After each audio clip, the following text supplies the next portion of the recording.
네, 오늘 함께 볼 말씀은 로마서 11장 6절에서 12절까지 말씀 우리 같이 보겠습니다. 로마서 11장 6절에서 12절까지 말씀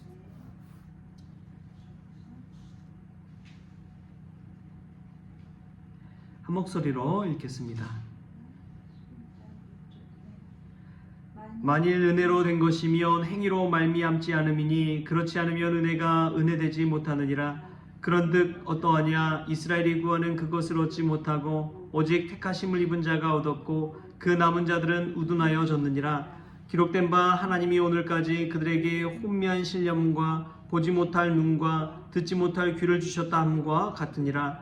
또 다윗이 이르되 그들의 밥상이 올무와 덕과 거치는 것과 보응이 되게 하시옵고 그들의 눈은 흐려 보지 못하고 그들의 등은 항상 굽게 하옵소서 하였느니라. 그러므로 내가 말하노니 그들이 넘어지기까지 실족하였느냐? 그럴 수 없느니라. 그들이 넘어짐으로 구원이 이방인에게 이르러 이스라엘로 시기나게 함이니라.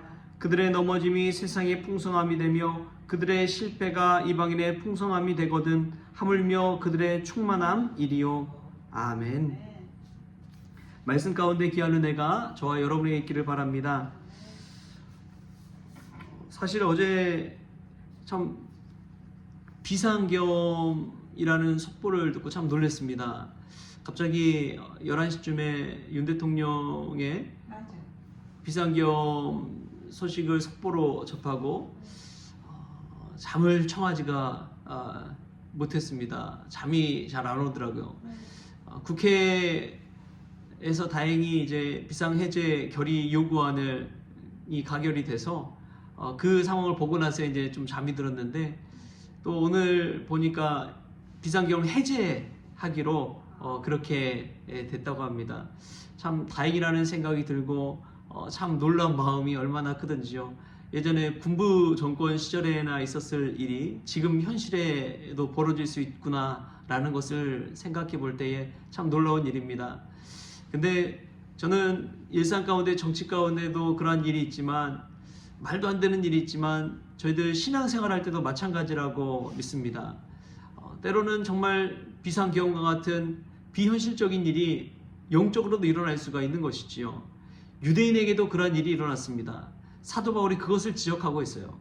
그게 무엇이냐면 유대인들은 택한 족속으로서 하나님의 부르심을 받은 택함받은 족속이라는 그런 자부심을 가지고 있는 민족입니다.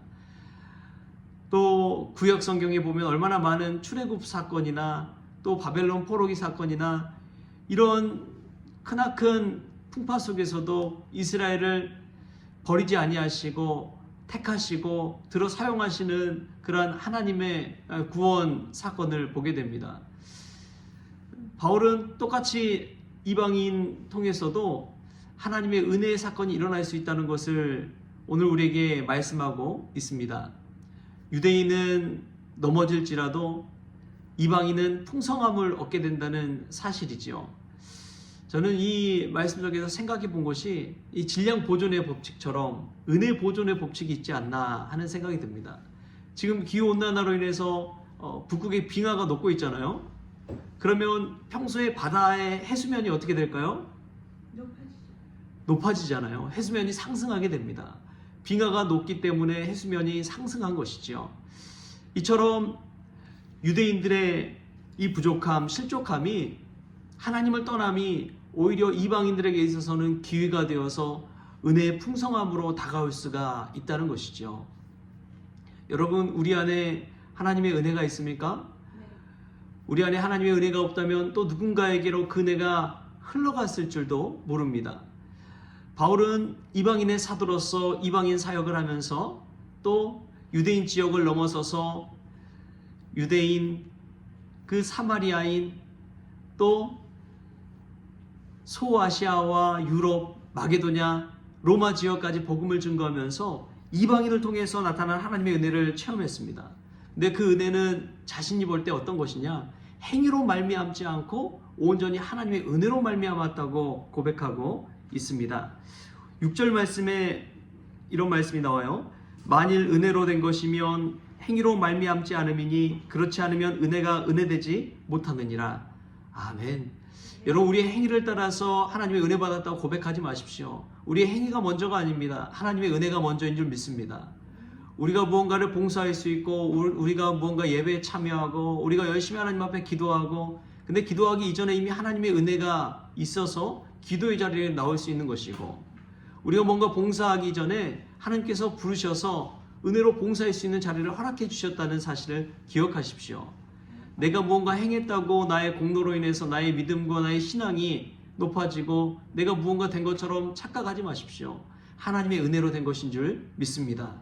나의 나 된 것은 모든 것이 하나님의 은혜라고 고백한 사도 바울의 고백처럼 우리도 은혜로 이 자리에 있다는 사실을 늘 기억할 수 있기를 바랍니다. 바울은 그것을 알았기 때문에 자신의 행위를 강조하지 아니하고 늘 주님의 은혜를 강조했습니다. 자신은 사실 그리스도인들을 핍박하고 가두고 또 그들을 해하려고 하는 자에 속해 있었잖아요. 자신이 했던 행위들이 있잖아요. 그럼에도 불구하고 자신을 부르신 주님의 은혜, 그 은혜가 있었기 때문에 이방인의 사도로서 쓰임받을 수가 있었다는 것이죠. 그가 사실 어떻게 사도일 수 있습니까? 예수님의 사도라고 할 수 있는 것은 예수님의 12제자밖에 없었어요. 그 당시에 예수님의 12제자, 예수님 곁에서 배웠던 이들을, 그 제자들을 사도라고 호칭했지 감히 바울과 같은 사람을 사도라고 부를 수가 있었나요? 그런데 그가 이방인의 사도가라고 불릴 수 있는 것도 우리 주님의 은혜라는 것입니다. 우리가 은혜로 이 자리에 있다는 사실을 늘 기억하면서 오늘 하루도 감사함으로 살아갈 수 있게 바랍니다. 두 번째로 유대인의 실족함과 이방인의 충만함을, 이방인의 풍성함을 보게 됩니다. 누군가는 넘어지지만 그 넘어짐을 통해서 구원에 이르게 된다는 사실을 기억하십시오. 우리 11절 12절 말씀 우리 같이 한번 읽어볼까요? 오늘 읽었던 11장 11절 12절 시작. 그러므로 내가 말하노니 그들이 넘어지기까지 실족하였느냐? 그럴 수 없느니라. 그들이 넘어짐으로 구원이 이방인에게 이르러 이스라엘로 시기나게 함이니라. 그들의 넘어짐이 세상의 풍성함이 되며 그들의 실패가 이방인의 풍성함이 되거든 하물며 그들의 충만함이리요. 아멘. 이 말씀 자체뿐만 아니라 전체적인 것을 보면은 로마서는 사도 바울이 로마에 있는 성도들에게 보낸 편지입니다. 로마에 살고 있는 유대인들, 또 그리스도인들, 또 이방인들, 예수 믿는 이들에게 편지를 쓴 거예요. 근데 그 편지를 받는 대상에게 보여줬을 때 이 듣는 유대인들은 기분이 나빴을지 모르겠어요. 같은 민족으로서 하나님이 택함받은 족속이라고 생각했는데 자신의 실족함이, 자신의 실패가, 자신의 넘어짐이 오히려 이방인의 풍성함, 이방인의 충만함이 됐다고 이야기하는 그 바울을 봤을 때 마음이 상하지 않았을까요? 근데 저는 지금의 한국교회 성도들이 이 말씀을 마음에 새겨야 된다고 믿습니다. 우리 크리스천들이 제대로 살지 못할 때 세상이 기뻐해요. 우리 크리스천이 본분을 다하지 못할 때 교회는 넘어집니다. 우리가 정말 믿음 안에서 깨어있는 신앙생활을 하지 못할 때 마귀가 웃습니다. 그럼 그 사실을 기억하십시오. 그리고 우리나라, 우리 한국교회가 제대로 서지 못하면 그것은 아프리카나 또 다른 아시아 지역의 교회들이 다시금 은혜로 일어서는 그런 계기가 될지 모릅니다. 큰 교회사의 역사를 보면요, 은혜의 흐름이 있더라고요. 이 예루살렘 초대교회부터 시작해서 그 다음에 이제 유럽교회에서 미국으로 대서양을 건너서 미국으로 가서 미국교회가 부흥했죠. 미국교회가 부흥한 다음에 그 아시아로 넘어와서 우리 한국교회가 부흥했습니다. 근데 지금 이제 뭐 교회 학자들이나 생각할 때에 선교가 변하고 있는데 아시아를 넘어서 이제는 아프리카 쪽에서 엄청난 부흥이 일어날 것이다. 그런 이야기를 하고 있습니다. 이 은혜가 점점점 흘러가는 것이지요. 역사를 봐도 그렇습니다. 바울은 이것을 꿰뚫었던 것 같아요. 우리가 정말 믿음 안에서 깨어있고 하나님의 은혜로 충만하지 못할 때 그 은혜는 누군가에게 흘러가 버린다는 사실입니다. 우리도 우리 스스로가 하나님의 말씀 붙들고 은혜 안에 거할 수 있기를 축복합니다. 그리고 사실 우리도 유대인 입장에서 보면 우리는 이방인이에요. 우리가 유대 민족입니까? 유대 혈족입니까? 아브라함의 피를 이어받았습니까?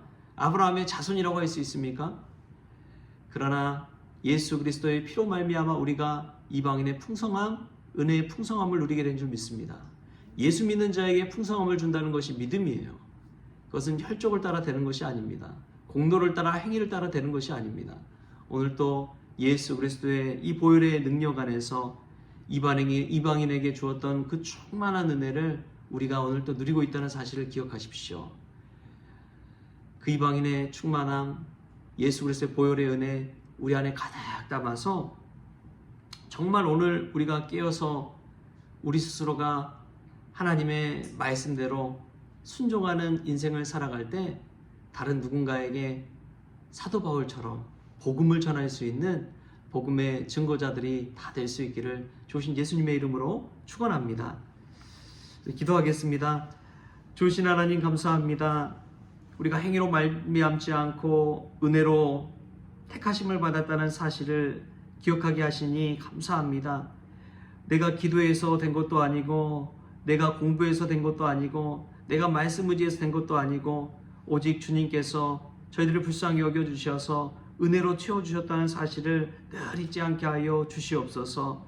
내가 했던 일들 배설물처럼 여기게 하여 주시고 오직 예수님만 의지하면서 나아가는 복된 날이 되어지게 하여 주옵소서.